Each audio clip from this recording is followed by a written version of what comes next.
Olá, turma do nono ano! Hoje teremos aula de ciências. Eu sou a professora Thaís Costa. Conteúdo de hoje: introdução à genética, estudo sobre a hereditariedade, conceitos em genética, árvore genealógica e heredogramas, síndromes genéticas humanas. A genética é a parte da biologia responsável por estudar a transmissão e a expressão dos genes no organismo e a diversidade genética observada nos indivíduos da mesma espécie e de espécies diferentes.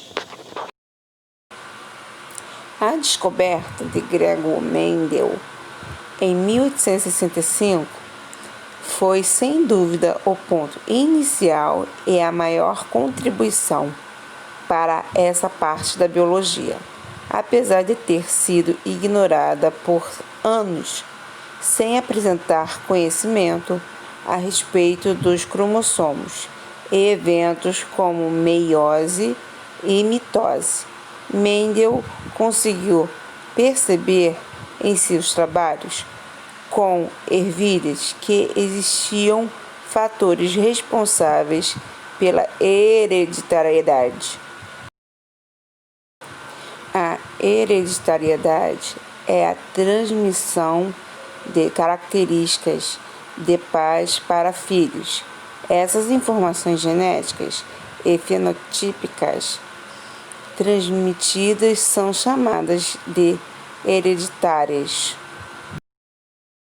Nos seres humanos, a transmissão de características hereditárias é conseguida graças à fusão dos gametas. O gameta masculino, o espermatozoide, e o gameta feminino, o ovocito secundário, contém 23 cromossomos cada. Quando ocorre a fusão, os 23 cromossomos do pai juntam-se aos 23 cromossomos da mãe e passam a compor o conjunto cromossômico daquela nova célula. Mendel propôs duas leis: lei da segregação ou a primeira lei de Mendel. Mendel admitiu que existem fatores para cada característica e que eles segregam-se na formação dos gametas, nos quais ocorrem em dose simples. Os fatores que Mendel descreve em seus resultados seriam, na realidade, os genes dos quais se tem conhecimento atualmente.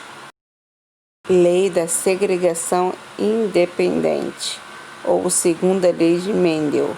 Mendel admitiu ainda que os fatores para duas ou mais características distribuíssem de forma independente para os gametas e combinam-se ao acaso.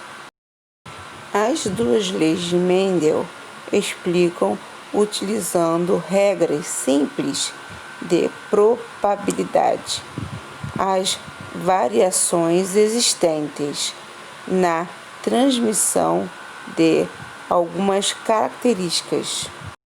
Além disso, elas serviram como base para a ampliação do conhecimento genético e propuseram a ideia de herança particulada, a qual demonstra que os pais passam adiante unidades herdáveis separadas, atualmente chamadas de genes.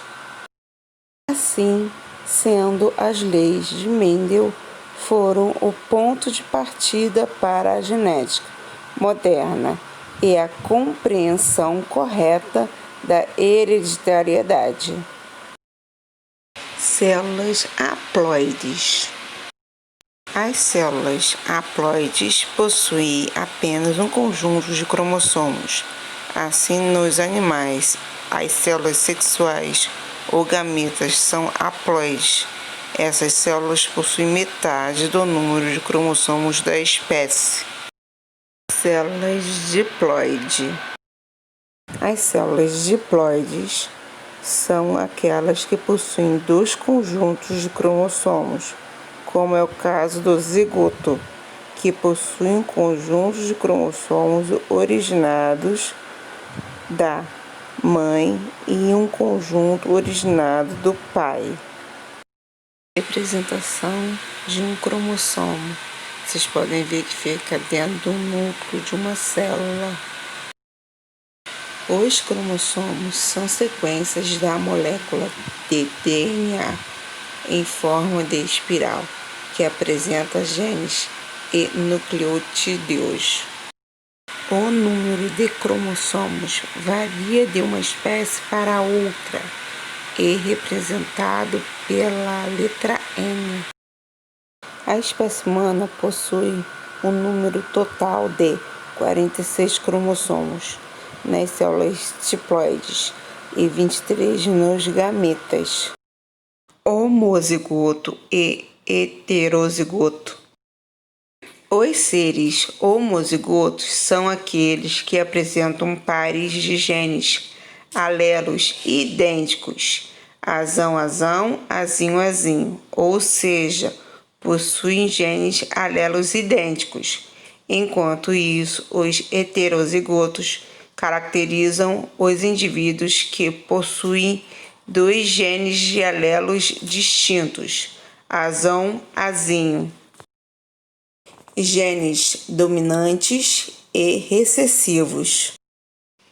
Quando o indivíduo heterozigoto possui um gene alelo dominante, ele se expressa determinando uma certa característica.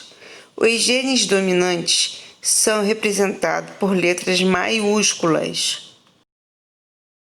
Quando o gene alelo não se expressa nesse indivíduo, ele é um gene recessivo. Os genes recessivos são expressados por letras minúsculas. Fenotipo e genotipo. O genotipo é um conjunto das informações contidas nos genes. Desse modo, irmãos gêmeos têm o mesmo genotipo, pois possuem os mesmos genes. Ele representa a constituição genética do indivíduo. Já o fenotipo é a expressão dos genes, ou seja, é o conjunto das características que vemos nos seres vivos. Por exemplo, a cor dos olhos, o tipo sanguíneo, a cor das flores de uma planta, a cor do pelo de um gato, entre outros. Árvores genealógicas. A genealogia é uma ciência que estuda a origem, evolução e disseminação das várias gerações de uma família, a partir de informações buscadas em documentos e certidões de pais, tios, avós e bisavós. As pessoas conseguem descobrir seus antepassados e quando e onde eles nasceram. A árvore genealógica também pode ser chamada de heredograma, que é a representação gráfica das relações de parentesco entre os indivíduos de uma família. Alterações cromossômicas. As alterações cromossômicas são síndromes genéticas provocadas por alterações estruturais ocasionadas pela perda ou inversões nucleotídicas ou também numéricas, em consequência à falha ou excesso de cromossomos nas células. Exemplos de alterações cromossômicas: síndrome de Down, mutação causada pela trissomia do cromossomo 21. Isto é, os indivíduos portadores dessa síndrome possuem um cromossomo a mais no par 21 autossômico. Alguns sinais fisionômicos percebidos são pescoço e dedos curtos, linha reta na palma da mão, baixa estatura, extremidade externa dos olhos voltado para cima. Síndrome de Turner, mutação monossômica que afeta o sexo feminino, provocada pela ausência de um cromossomo sexual. Possuindo apenas um cromossomo X, os sintomas característicos são tórax largo, ovários não funcionais, pescoço curto e largo e baixa estatura. Síndrome de Klinefelter, também uma mutação no cromossomo sexual, afeta indivíduos masculinos, portadores de 2 cromossomos X e um Y, apresentando os seguintes sinais: alta estatura, ginecomastia, desenvolvimento das glândulas mamárias, testículos não funcionais e coeficiente intelectual baixo ou médio. Por hoje é só, espero que vocês tenham entendido o conteúdo e até a próxima.